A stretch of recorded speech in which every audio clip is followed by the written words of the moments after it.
à mes 13 ans, au moment où je vois les pompiers relever une vieille dame. Et là, je demande à ma maman, mais comment on fait pour être pompier? Et donc, on va se renseigner à la caserne des pompiers de mon village, des pompiers. Et donc, c'est à partir de 16 ans seulement que j'ai pu intégrer, commencer à me former et partir comme ça en intervention. C'est comme ça que j'ai su que ça allait me plaire et puis que j'ai voulu en faire mon métier.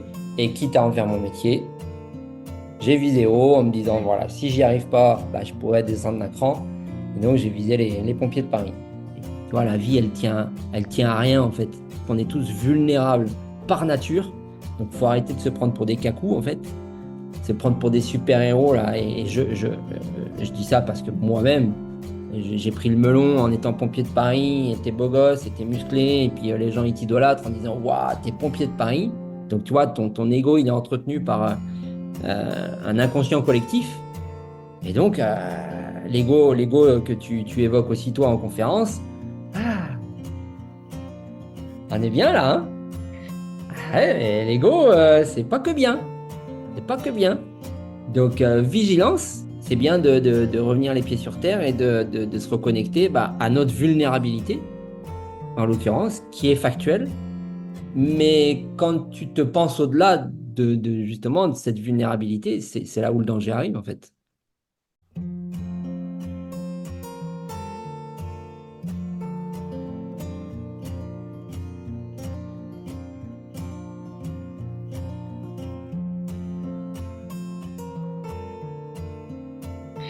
Hello moi-même, bonjour à toi auditeur, bonjour à tous, Stéphanie Frétac. Je suis très heureuse de vous retrouver dans cette émission où mes invités viennent nous livrer quelques-uns de leurs secrets pour s'aimer plus et profiter pleinement de la vie. Cher auditeur, pour soutenir mon émission, je t'invite à t'abonner à ma chaîne, à liker et commenter mes vidéos. Si tu sens qu'elles peuvent être utiles à d'autres, partage-leur. Et merci du fond du cœur de participer toi aussi activement à donner de la visibilité à ce mouvement en tout simplement réagissant à cette vidéo. Merci d'avance. Aujourd'hui, j'ai la joie de recevoir Fabien Foucault. Bonjour Fabien. Salut Steph! Fabien, en 98, tu as vécu un grave accident de voiture qui a remis en question ton rêve, le rêve que tu portais depuis longtemps, celui d'intégrer les pompiers de Paris. Pourtant, 2 ans après, tu défilais sur le Champs-Élysées dans le rang des pompiers de Paris. Tu avais déjà un mindset en toi qui t'a permis de traverser cette énorme épreuve et tu as gardé ce mindset pendant toute ta carrière au pompiers de Paris, que ce soit sur le terrain ou dans ton poste de manager. Aujourd'hui, tu es retraité des pompiers de Paris, mais tu continues à faire des formations et tu es conférencier où tu partages en fait toutes ces clés que tu as glanées pendant des années pour aider d'autres managers, d'autres dirigeants, d'autres personnes qui ont besoin de renforcer leur mindset pour trouver cet espace en eux de puissance malgré tous les à côté, quoi. Ouais. Je te remercie infiniment d'avoir accepté mon invitation. J'apprécie énormément ta posture, ta simplicité et en même temps cette puissance qu'on sent en toi. Il y a quelque chose d'hyper posé en toi que j'apprécie énormément. Merci beaucoup d'être là. Avec plaisir. Merci à toi. Fabien, pour ceux qui ne te connaissent pas encore, est-ce que tu peux nous dire qui tu es? Ah, t'en as dit beaucoup déjà.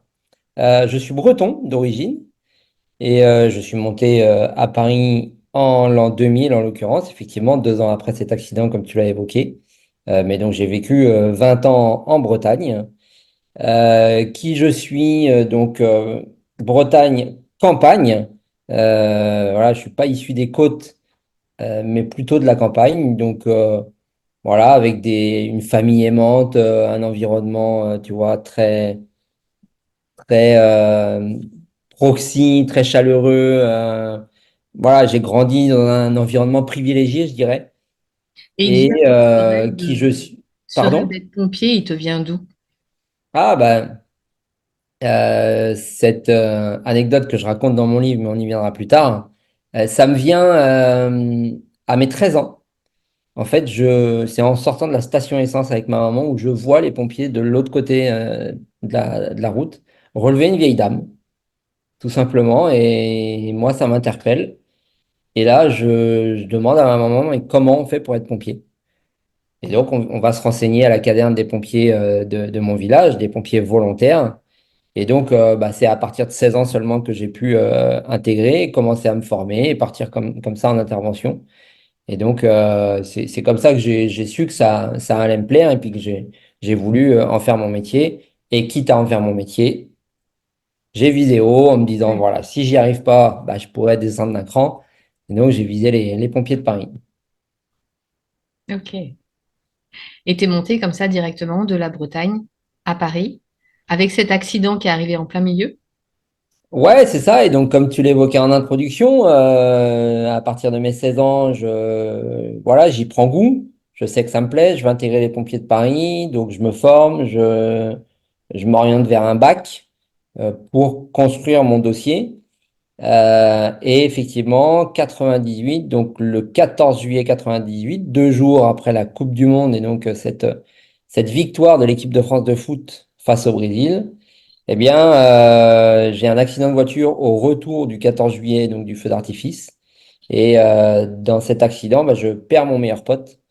En fait, moi, je suis passager avant droit et lui, passager arrière gauche. Et donc, on percute un chêne centenaire de plein fouet. C'est lui qui prend tout derrière. Et j'ai eu beau, moi, faire ce que je pouvais en essayant de le réanimer. Voilà, derrière, il n'y avait plus qu'une place. Il avait pris très, très cher. Et voilà, je me suis rendu à l'évidence au bout de quelques minutes de massage cardiaque, sachant que l'autre, il était dans un état grave aussi.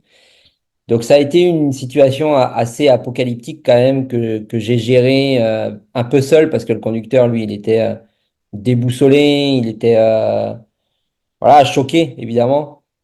Et ça a été 40 minutes seul dans ce champ en pleine campagne, traumatisante quand même.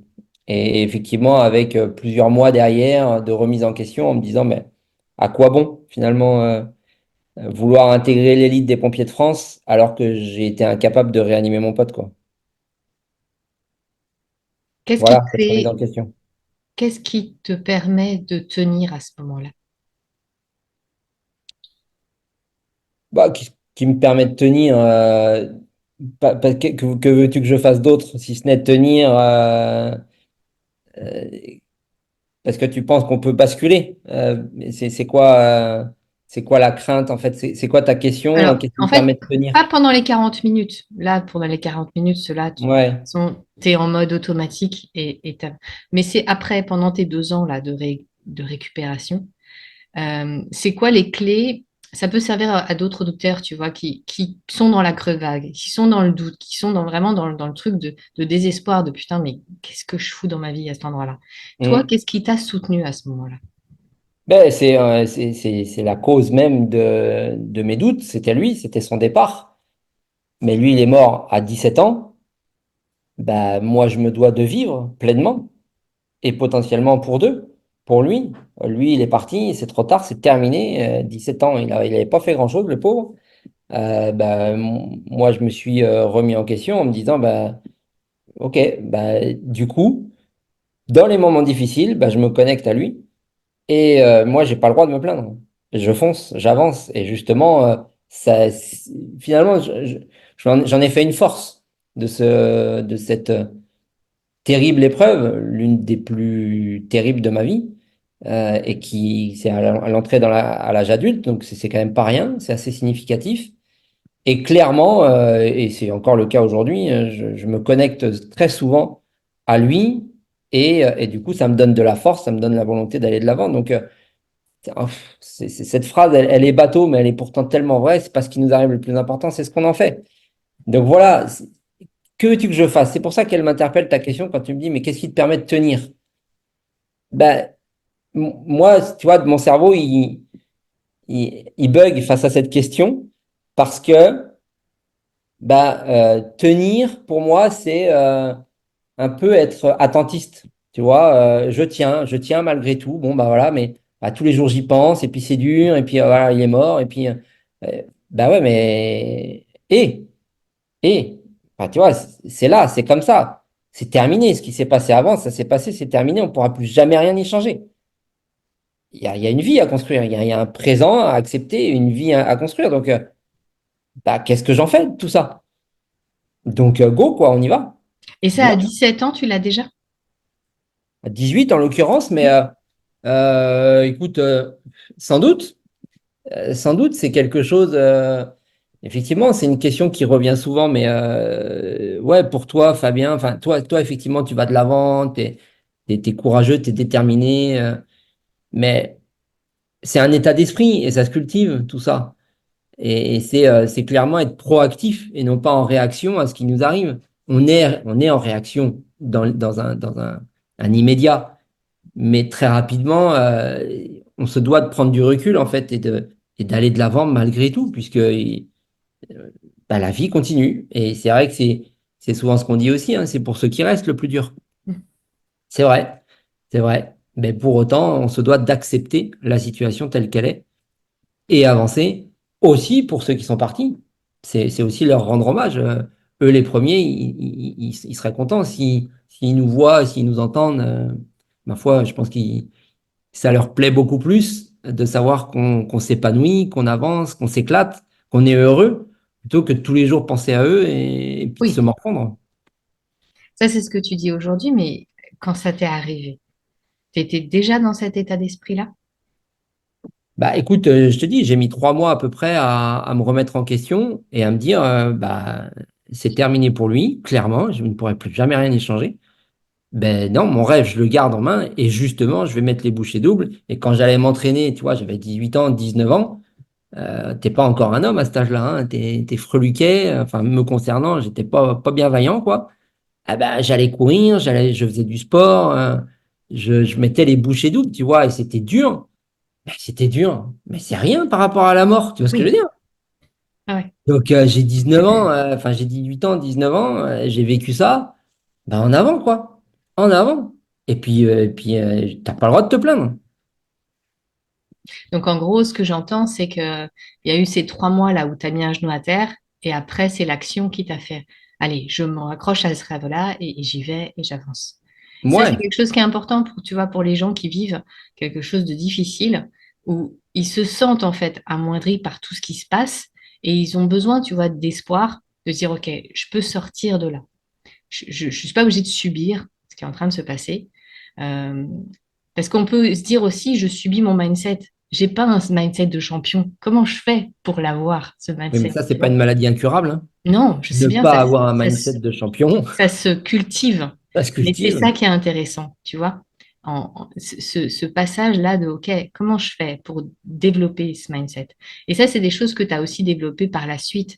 En tant que pompier de Paris, tu as intervenu sur voilà, des scènes de drame, hein, parce que c'est rarement pour les trucs sympas qu'on appelle les pompiers. Ce serait dommage d'ailleurs, ce serait cool, des fois. Mais même aussi au niveau de management, tu as traversé, tu vois, des phases qui étaient difficiles parce que il y a soit sur le terrain, puis il y a aussi je gère mon équipe. Ouais. Est-ce que tu as comme ça des tips qui pourraient être utiles à d'autres personnes pour voilà, se développer encore plus leur mindset? Alors le mindset du coup du chef, du manager, ou de quel mindset tu parles? Celui de tenir déjà, enfin de dépasser les Se difficultés, dépasser? se dépasser et quelque part dépasser toutes les difficultés qui peut y arriver, quoi. C'est OK, maintenant j'en fais quoi? J'avance. Comment? Ouais. Écoute, moi, mon père a toujours été impressionné. Lui, il était antimilitariste. Donc, les pompiers de Paris sont militaires et a toujours halluciné de tout ce que je pouvais endurer, en l'occurrence, face à des instructeurs potentiellement débiles, débiles, face à tout ce que on devait faire, en fait. Justement, en dépassement de soi, tu vois, casser la glace pour traverser un lac gelé, des stages commando, pas dormir ou dormir 10 heures par semaine, dormir en marchant, etc., etc. Enfin bref, effectivement, des dépassements de soi physiquement et mentalement assez conséquents. Qu'est-ce qui permet de faire tout ça? C'est le pourquoi tu le fais. Et moi, de toute façon, tout revient très souvent à cet accident, hein. Euh, Pourquoi je suis là? Alors attention, parce que, et c'est ce que j'explique dans mon livre, c'est que ça a ses limites. Dans le sens où j'ai souvent dit que en fait, enfin, je le disais pas, mais dans ma tête, c'était la volonté de sauver 1000 vies pour en rattraper une. Mais c'est un peu débile, tu vois, parce que c'est courir à ma perte. Et donc, c'est en ça que c'est un peu dangereux aussi, parce que voilà, je voulais vivre pour deux. Et donc, pendant de nombreuses années, ça n'a pas été très écologique pour ma petite personne. Donc, autant effectivement, c'est très puissant dans cette nécessité de se dépasser et d'aller au-delà de ses propres limites. Et donc, ça m'a ouvert les yeux, ça m'a permis de mieux me connaître et d'aller vraiment sur des terrains où jamais j'aurais pensé aller, en fait, hein. Euh, pour autant, bah, c'est aussi essentiel je pense que c'est bien que ça dure pas dans le temps. En fait, tu vois, ces extrêmes, toutes les extrêmes se doivent d'être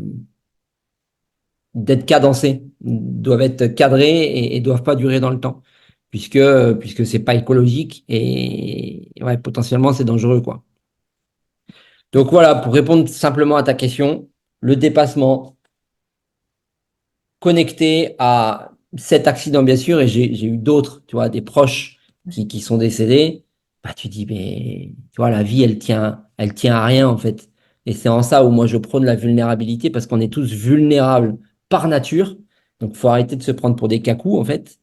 Se prendre pour des super-héros, là. Et je dis ça parce que moi-même, j'ai pris le melon en étant pompier de Paris, et t'es beau gosse, et t'es musclé, et puis les gens, ils t'idolâtrent en disant, waouh, t'es pompier de Paris. Donc, tu vois, ton ego, il est entretenu par un inconscient collectif. Et donc, l'ego que tu évoques aussi, toi, en conférence, ah, on est bien là, hein?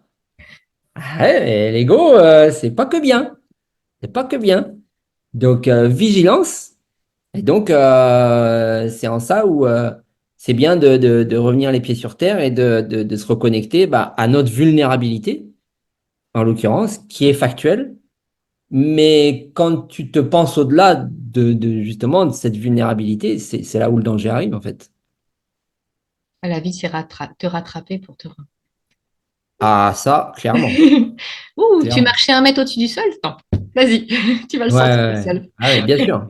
Bah, Ouais. la vie, elle te tape sur l'épaule. Elle m'a tapé sur l'épaule à deux, trois reprises. Bon, t'es pas dans les clous, Fabien, là. Tu vois, c'est un lumbago, c'est un accident, enfin un accident mineur par rapport à ce que j'ai pu avoir, mais voilà, ou des fréquentations qui sont toxiques.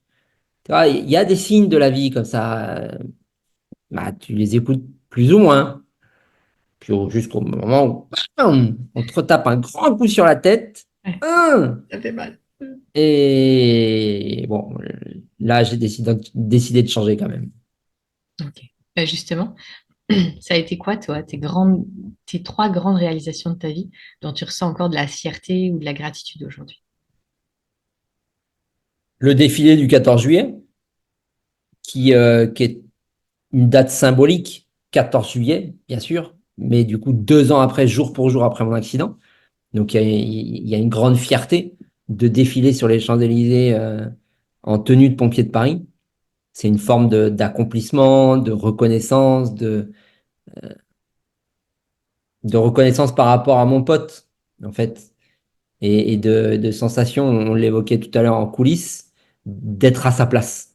Tu vois, je suis là, je sais pourquoi je suis là, j'en ai chié pour être là, mais je suis là, quoi, et je suis bien là, tu vois. Donc, ça, c'est une belle réalisation. Euh, Tu m'en as demandé trois. Ouais. Ah, écoute, après, je te dirais que ma carrière, elle a quand même été assez mouvementée. Donc, bien sûr, toujours une grande fierté d'avoir fait 18 ans chez les pompiers de Paris, mais j'ai pas été que fier de tout ce que j'ai pu faire. Ma fierté, bah, je dirais que la fierté, c'est ce que j'ai fait de mes épreuves passées et même de mes erreurs. Voilà, je suis pas fier de mes erreurs, mais je suis fier de comment je m'en suis sorti.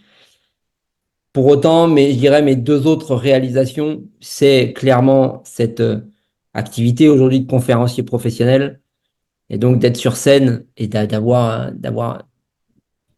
du public face à soi, de pouvoir l'embarquer, de vivre ensemble un moment, tu vois, intense émotionnellement. Et puis le livre.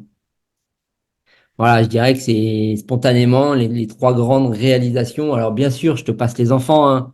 Oui, mais c'est un peu bateau, je te dirais évidemment que l'amour de ma vie, mes enfants, oui, bien sûr, bien sûr.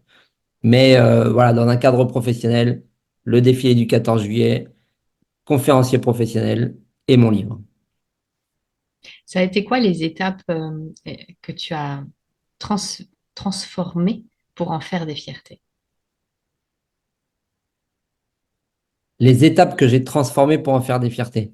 Bah, la plus conséquente de toutes, c'est cette décision, cette malheureuse décision que je prends en 2011 sur intervention, où bah, je décide de laisser un sans domicile fixe sur place qui va décéder 1 heure après.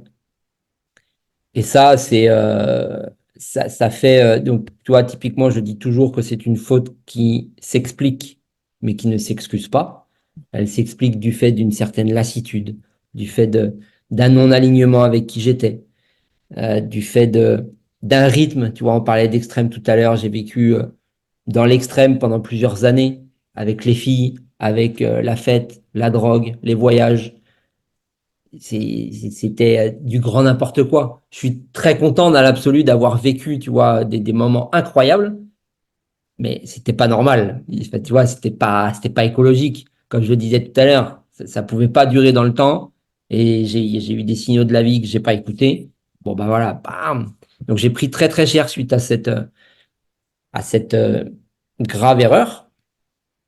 Et donc déjà personnellement, il faut vivre avec ça. Et puis derrière, administrativement, il y a eu des sanctions disciplinaires. Ça a failli partir dans les médias.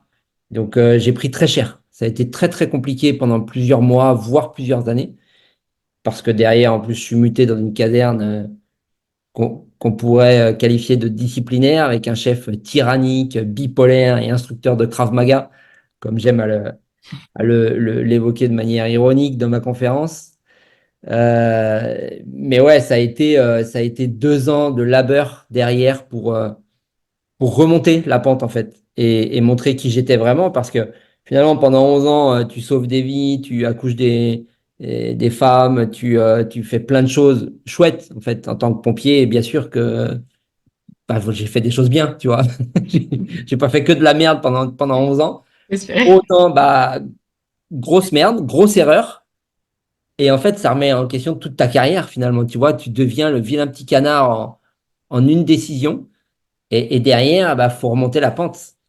Donc, c'est vraiment ma fierté, c'est derrière de m'en être sorti seul et d'avoir redoré mon blason et d'avoir, au sens propre comme au figuré, redoré mon blason, puisque je ressors 2 ans après avec la médaille d'or de la Défense nationale, suite à quasi 10 000 interventions. Et surtout avec un diplôme de chef de garde, donc tu vois, je passe un grade supplémentaire, une fonction et une forme de reconnaissance de la part de mes pairs aussi. Donc je me suis battu en fait pour vraiment montrer mon vrai visage et finalement bah, adopter l'homme que j'étais, que j'avais quitté, pardon pour cette sonnerie. Et donc je me suis reconnecté ouais, à mes valeurs finalement. Donc voilà, ça, c'est ma plus grande fierté finalement. Bien sûr, j'ai honte d'avoir fait ce que j'ai fait. Ça s'explique, mais ce dont je suis fier, bah, c'est ce que j'en ai fait, quoi. Merci pour ce partage. Bah, je t'en prie. Est-ce que ta vulnérabilité, elle a été difficile à dépasser, à assumer, à transformer? Tes vulnérabilités, parce qu'on en a plein. Comment tu l'as vécu? Comment tu as géré tout ça? Bah, c'est un long chemin hein, dans l'absolu. C'est vrai que je me suis pas dit du jour au lendemain, ah bah tiens, c'est bien d'oser, d'afficher sa vulnérabilité. J'ai toujours été intéressé par le développement personnel. Quand je dis toujours, on va dire depuis 2005 à peu près. Et donc, j'ai assisté régulièrement à des séminaires sur le développement personnel. J'ai lu beaucoup de livres. J'assistais à des conférences, des orateurs qui, eux, ont planté cette graine en moi de vouloir être orateur professionnel. Et donc, c'est dans ce cheminement de développement personnel, tu vois, ça fait une vingtaine d'années en fait, hein, donc c'est quand même pas rien. Voilà, tous ces livres, tous ces orateurs qui plantent des graines, qui m'envoient des messages. Et donc, c'est une compréhension de soi, de la vie, euh, qui font que j'ai compris. Je pense que dernier impact, c'est Brené Brown, son livre Le pouvoir de la vulnérabilité, et bien sûr, c'est TED, qui font des millions de vues sur le pouvoir de la vulnérabilité. Et donc, moi, ça a fait un énorme écho en moi. Et j'ai compris que bah, c'est en montrant face à ces hommes, nous, on appelle ça le diffusing, le débriefing à chaud, derrière une intervention compliquée, tu vois, derrière une erreur de décision, typiquement, bah, c'est de le dire, en fait, à ces hommes. Les gars, j'ai merdé, quoi. Bah, je suis désolé. Ou j'ai eu peur. Putain, vous m'avez fait peur, là, face à cette intervention. Ou alors, des victimes, des morts. Waouh, on peut pas rester insensible. C'est juste, c'est pas possible. C'est évident qu'on a été marqué. Et donc, c'est illusoire, c'est une hérésie de quitter une intervention et ne pas en parler avec ces hommes, en fait. Et en parler avec ces hommes, il y a une manière de le faire. Donc, déjà, il faut le faire, il faut en parler. Et ensuite, bah, c'est au chef de parler en premier. Chose que j'ai quasiment jamais fait dans ma carrière, que j'ai fait que tardivement. Et c'est là où j'ai compris la puissance de le faire et la perversité de ne pas le faire, en fait. Donc, tu vois, c'est tout, ces cheminements, en fait. Je pense que j'ai compris la puissance de la vulnérabilité à, sur toutes ces années où je ne l'ai pas fait. Tu vois, et c'est ce peu de temps où je l'ai fait où j'en ai compris la puissance, quoi. Et si tu pouvais te parler à toi d'il y a 15 ans, tu lui dirais quoi? Bah, je lui dirais, t'as pas de cul déjà. Je lui dirais, t'as pas de cul parce que tu tombes pas sur les bons chefs, quoi, tu vois. D'il y a Pas 15 10 ans, ans, même c'est ça? d'il y a 25 ans, parce que Tu ne le faisais pas? à 24 ans, quand je rentre à la brigade, en fait, malheureusement, moi, j'ai dupliqué un modèle que j'ai subi plus jeune et j'ai pas eu de chance. Bon, d'une manière générale, il y avait quand même pas beaucoup entre guillemets, des bons chefs, mais il y en avait. Bon, moi, je les ai pas rencontrés. Et donc, c'était marche ou crève, clairement. C'était ferme ta gueule. De toute façon, tu te dois de faire face. Et puis on n'en parle pas, on boit un café. On boit un café, genre, nous, on n'avait même pas le droit de boire de café. Quand tu es jeune, tu fermes ta gueule, en fait. Tu vois, tu vas passer la serpillière, tu fais à bouffer, tu fais la vaisselle, et puis tu ramasses les miettes sur intervention. Si vraiment on a besoin de toi, on t'appelle, quoi. En gros, c'est ça, tu vois, dans les premiers instants. Donc, ça a été vraiment compliqué. Et donc, finalement, je me suis éduqué avec cette mentalité qui est nulle, hein, clairement. Mais donc, ce que je dirais à mon moi d'il y a 24 ans, je dirais, ouais, bah, t'as pas de cul. Tiens bon, parce que tu vas rencontrer des bons mecs. Et dis-toi bien que ce que tu subis là, c'est pas un bon modèle de management, quoi. C'est ça que je lui dirais. Et donc, ce serait quoi le bon modèle de management si tu pouvais, quand tu formes, parce qu'aujourd'hui tu formes en fait euh, des managers, Ouais. tu leur dis quoi en fait pour les aider Soyez vous-même, en à fait. assumer? Ouais, soyez. Enfin, ça, c'est mental. C'est une information, ouais, on le sait, bien sûr.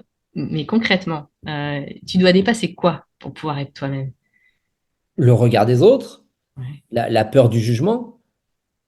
Et alors, bien sûr, c'est une injonction, soyez vous-même, mais c'est vital quelque part, Et comment tu d'être les amènes authentique, à pouvoir dépasser ça? dire je. En fait, on fonctionne souvent sous forme d'expérience et de débriefing. Donc, on fait vivre des expériences, on est une dizaine, on va dire, et derrière, débriefing. On s'assoit, on est par terre, déjà, on est tous habillés dans la même tenue, donc déjà, il n'y a pas de code, tu vois. On s'assoit par terre, tout le monde est au même niveau. Qu'est-ce que tu as vécu? Bah, je pense qu'on n'a pas été bon. Non, c'est pas ça que je t'ai demandé. Qu'est-ce que tu as vécu? Et dis je. Je te demande pas de juger l'équipe, ça c'est moi qui vais le faire. C'est moi qui vais faire un retour collectif. Je te demande de dire ce que tu as vécu toi. Ah, je me suis senti en retrait, pas concerné, et j'aurais aimé que quand j'ai parlé à ce moment-là, on m'écoute. Ah, c'est différent déjà, tu vois. Et tu parles de toi. Et on peut pas le remettre en question, ça, ce que tu as vécu, ce que tu as ressenti.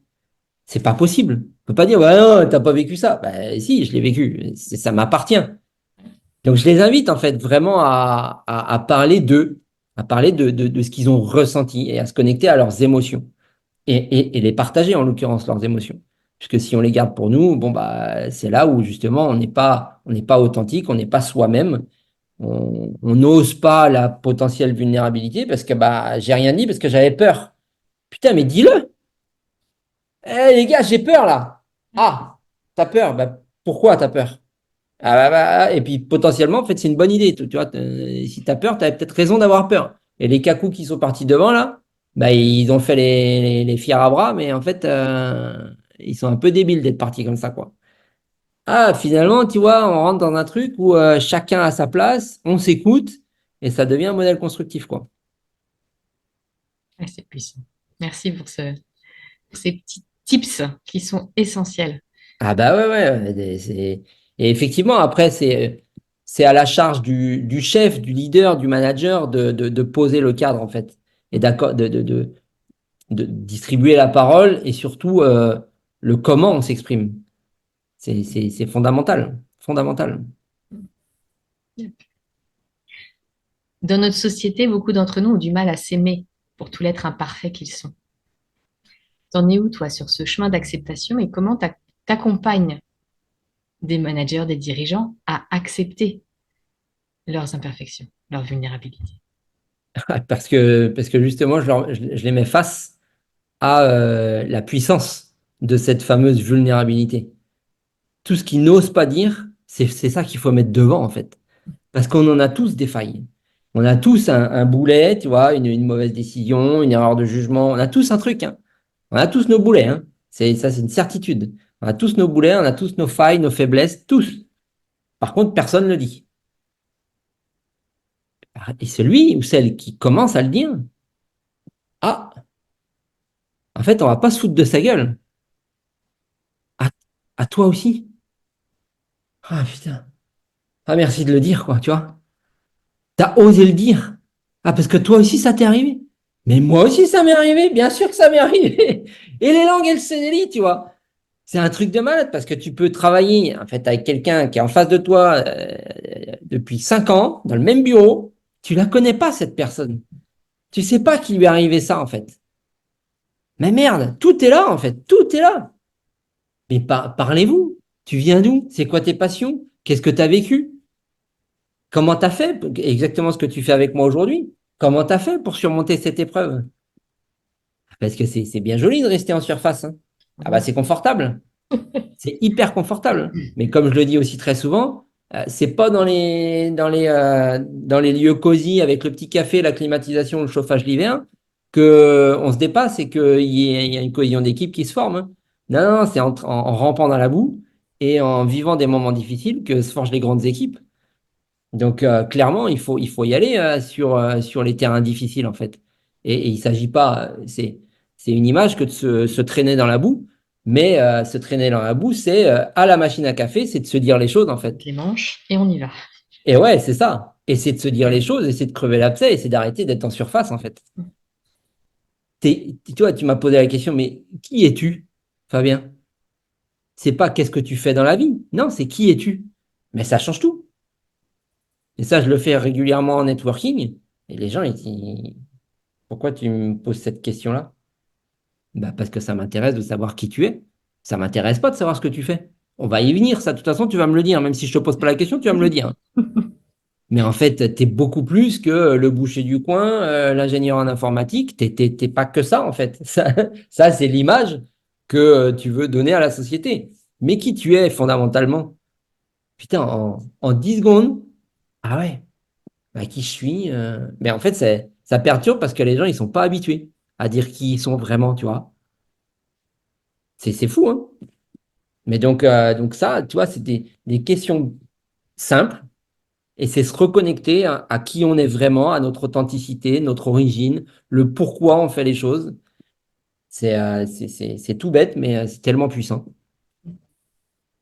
Comment tu fais pour tenir ça au quotidien?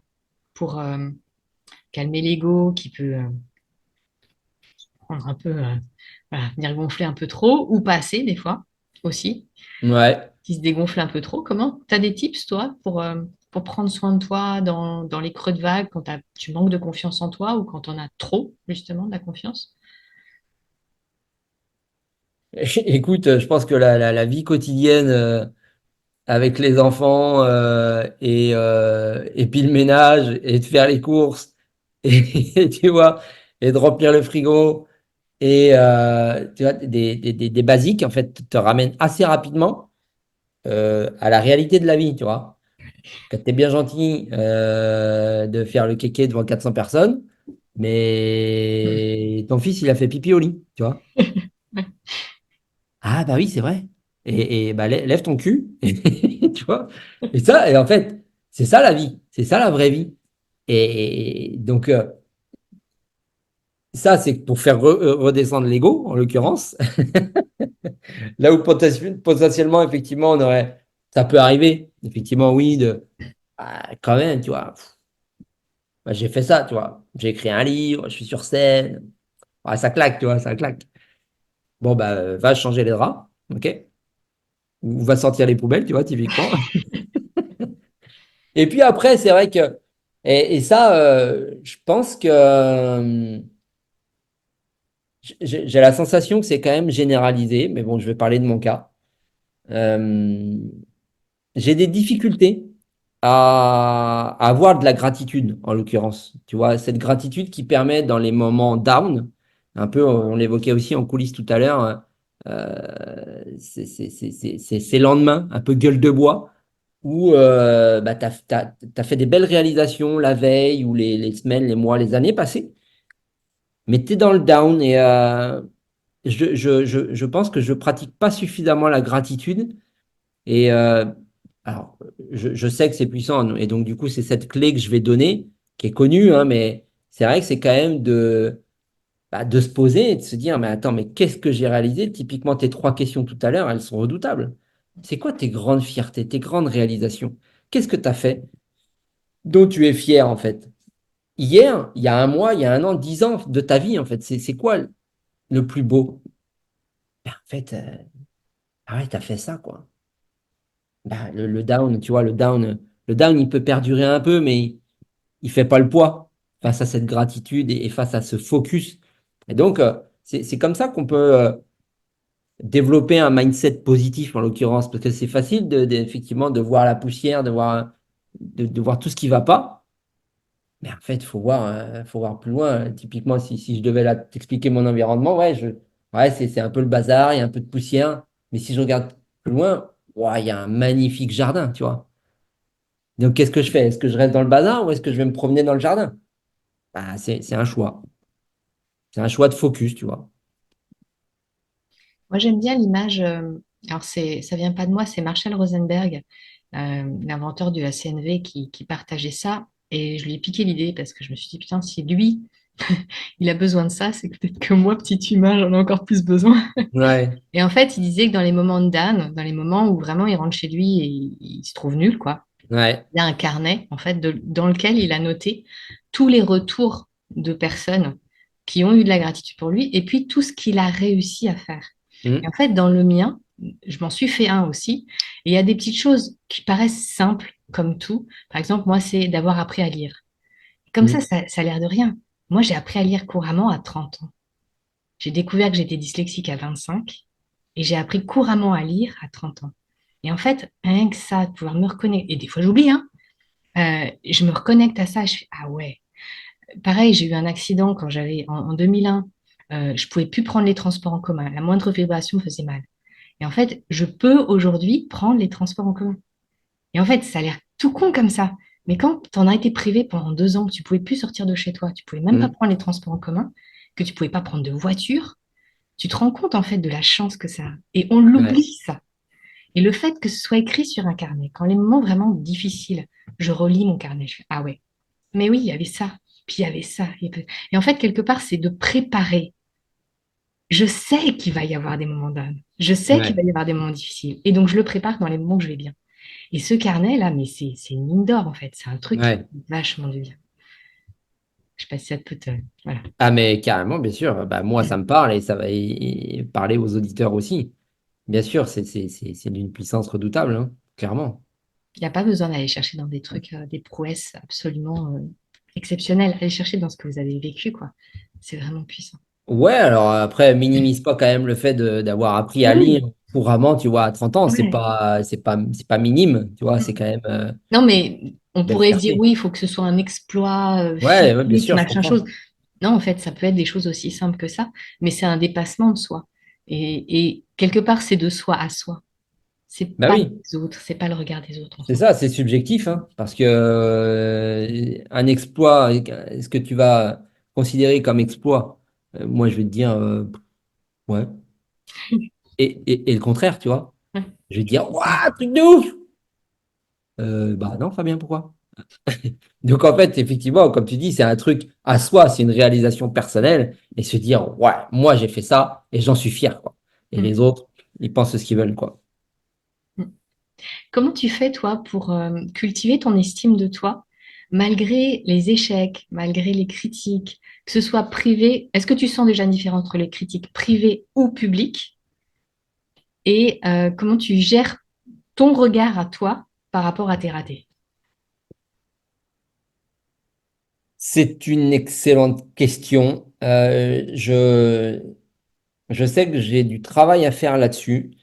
Euh, Moi, j'ai besoin de reconnaissance.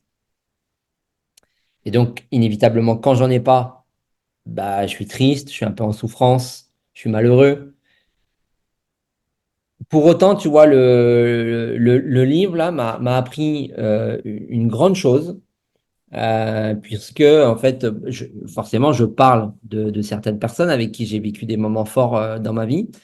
Et j'ai eu à cœur d'aller les rencontrer, tu vois, ces personnes, pour leur dire que déjà j'écrivais mon livre et que je parlais d'eux. Bah, typiquement, mes potes qui étaient dans l'accident, les parents de mon pote, celui qui est décédé, ses parents, ses sœurs, un autre pote, enfin bref, je vais pas tout raconter, mais des gens, voilà, qui ont eu une place importante dans ma vie, potentiellement quand même douloureuse, tu vois. Et ben en fait, j'ai compris, et même mes proches, en fait, même ma sœur, ma mère, oui, ma sœur, ma mère, ouais, m'ont fait comprendre que le livre, il était écrit et que finalement, elles pouvaient ne pas le lire, en fait, tu vois, et que ça leur appartenait. Et donc, moi, j'avais fait mon job et que après, je le maîtrisais plus, tu vois, je maîtrisais pas comment les gens allaient le recevoir. Et finalement, c'est être en paix avec soi, être en paix avec ses actions, avec son intention. Donc, je suis allé au bout de mes besoins à moi. J'ai nourri ce besoin en partageant, en évoquant que c'était important pour moi. C'était surtout ça, tu vois. Et finalement, bah, l'accueil qu'il aura auprès d'eux, surtout, auprès du public, c'est autre chose. Mais auprès de ces personnes qui sont importantes pour moi, bah, ça m'appartient pas, en fait. Et donc, c'est en ça où ta question, c'est comment tu nourris l'estime de toi. Mm. C'est ça, hein? Ouais. Bah, c'est d'être juste focus sur sa réalisation. J'ai écrit mon livre et en fait, je vais me reconnecter à une phrase que j'ai écrite dans le livre, où forcément, cette écriture de livre qui a duré quasi un an, il y a eu des hauts, des bas, des fois, j'ai eu envie de tout laisser tomber. Et une phrase, en fait, me, me motivait à continuer. C'est, et moi, papa, je pourrais le lire, ton livre. Ouais, Bah ouais, en fait. Et ça balayait tu vois, tous les découragements possibles.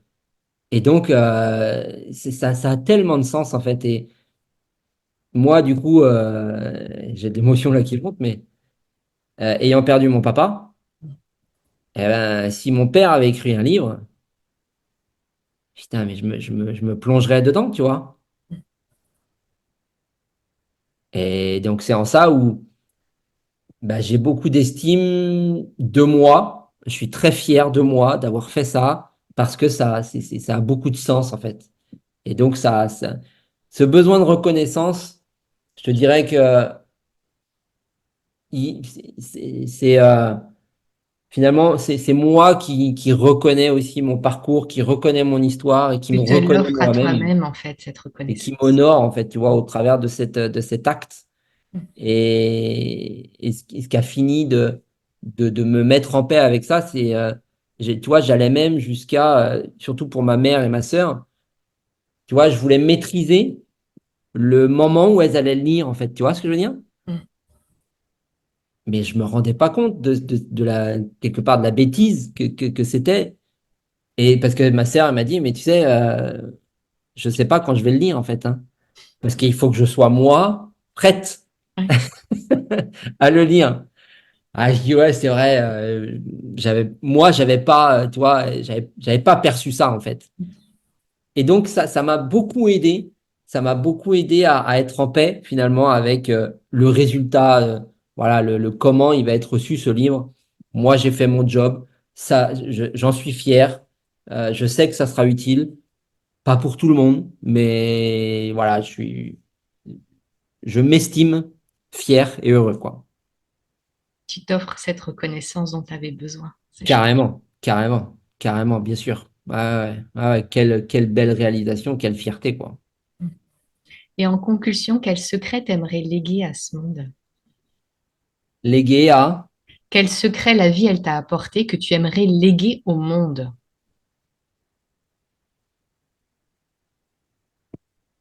quel secret la vie m'a apporté et que j'aimerais léguer au monde? Sacrée question, ça, hein.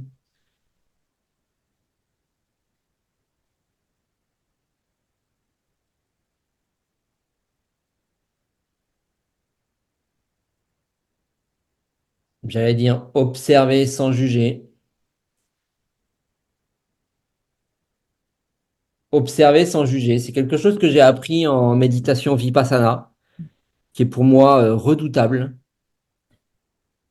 Observer. Observer simplement, en fait, ce qui se passe et accueillir sans juger. C'est là. C'était pas là. C'est là. Ça sera plus là. Et en fait, donc c'est bien joli à dire. Mais quand tu le vis assis 10 heures par jour pendant 10 jours, seul, tu comprends ce que ça veut dire. D'observer ce qui se passe sur toi, ce que la gravité observe, enfin, engendre sur toi, d'observer que tu as mal partout, d'observer que ton cerveau il part dans tous les sens, sans juger. Parce que tu ne fais que ça, en fait. On ne fait que juger. Se juger soi-même, juger les autres. Mais c'est incroyable. C'est d'arriver même à observer le juge en soi. Tiens, il est en train de me raconter un truc. Ouais, mais il me raconte un truc en fait. C'est pas moi. Je suis pas identifiée à ce juge qui est à l'intérieur de moi. Et on peut même aller jusqu'à transformer ce juge en sage. Et là, c'est puissant parce qu'il n'est plus dans du. Parce que notre cerveau juge, c'est normal. Et c'est chouette. Quand tu as une porte devant toi, tu sais qu'elle a une fonction et que ça t'emmène sur une pièce d'à côté et que c'est pas une porte de placard. Notre cerveau, il juge tout le temps. Ne pas juger, c'est juste un leurre. Oui, C'est non, mais bien aller sûr. contre qui on est. Mais par contre, de pouvoir se sortir de cette identification à ce juge intérieur. Nous ne sommes pas nos jugements. Et C'est j'aime bien, ça. moi, dans mes coachings, c'est comme ça que je l'illustre. Vous allez mettre des étiquettes partout, pas de problème. Je vous demande juste de ne pas mettre de la colle dessus. Ouais, L'étiquette, tu peux souffler dessus et ça change. Tu peux la changer, l'étiquette. Et tout à ça, fait, ouais. là, il y a un goût, en fait, quelque chose de léger qui se met en place. C'est C'est ça, hyper ouais. puissant, hyper puissant. Ouais, complètement. Merci pour cette clé qui est importante de l'observation Ouais, des tout, que ce soit à l'intérieur de soi ou à l'extérieur, en laissant libre les changements. observer et accueillir, quoi. Ouais. C'était pas là, c'est là, Et mais ce ce sera sera plus plus là. là, c'est temporel. Ouais. Voilà, c'est ça. Il n'y a que le changement qui est permanent. Ouais, super. Merci beaucoup pour tous ces partages. Merci énormément de nous offrir ton expérience et de plonger, d'oser plonger comme ça à l'intérieur de ta vie, de ton existence, de là où tu en es aujourd'hui. Merci beaucoup pour ça. Ben, je t'en prie, pour ceux qui le souhaitent, ils pourront aller plus loin en se plongeant dans les pages de mon livre, Des flammes à la lumière, tout est dans le titre, ça résume bien mon parcours. Les flammes, bien sûr, du pompier, mais c'est aussi les flammes, entre guillemets, de l'enfer, ou en tout cas ces flammes, tu vois, le petit démon qui est en nous, tous ces mauvais comportements que j'ai pu avoir, hein, à la lumière de la scène, mais aussi la lumière de la vie, la lumière, tu vois, du bon chemin, de la bonne place, de la bonne route. Donc, voilà, ça sera, c'est aussi une façon d'aller plus loin avec mon histoire. Vous allez retrouver tous les liens sous cette vidéo pour pouvoir avoir accès au livre de Fabien. Et puis, c'est quoi d'ailleurs tes actualités en ce moment? Où est-ce qu'on peut te retrouver? Alors, moi, je suis quand même essentiellement sur LinkedIn, Fabien Foucault, hein, sur LinkedIn, AUD, c'est pas comme Jean-Pierre. AULT, Jean-Pierre Foucault. Donc, moi, je ne fais pas gagner des millions. Donc, moi, c'est AUD. Donc, voilà, pour me suivre, moi, c'est essentiellement sur LinkedIn. J'ai une chaîne YouTube aussi euh, que je n'alimente pas régulièrement. Voilà, donc essentiellement sur LinkedIn. Et voilà, c'est là que je partage mon actualité. Ok, merci beaucoup. J'espère sincèrement que toi, auditeur, tu profites de toutes ces clés. N'hésite pas à nous partager en commentaire ce qui vient te toucher, où est-ce que tu es ému, où est-ce que tu te questionnes même. On sera ravis de te répondre. Merci beaucoup de ta fidélité, de ta présence. Donc n'hésite pas à liker et partager pour donner, soutenir un petit peu toutes ces vidéos. Euh, Fabien, je te souhaite une très très belle continuation dans tes projets. Merci, Merci Steph. d'avoir été À là. toi aussi. Merci. Cher auditeur, écoute ton cœur, suis ta boussole de joie et on se retrouve le mois prochain dans une nouvelle interview toujours aussi inspirante. À bientôt. Au revoir à tous. Si vous connaissez quelqu'un à qui cette vidéo pourrait faire du bien, n'hésitez pas à la lui partager. Et pour ne rien rater de mes prochaines vidéos, pensez à vous abonner à ma chaîne. En activant la cloche, vous recevrez les notifications par mail. Je vous souhaite une excellente journée, une belle continuation et à très vite.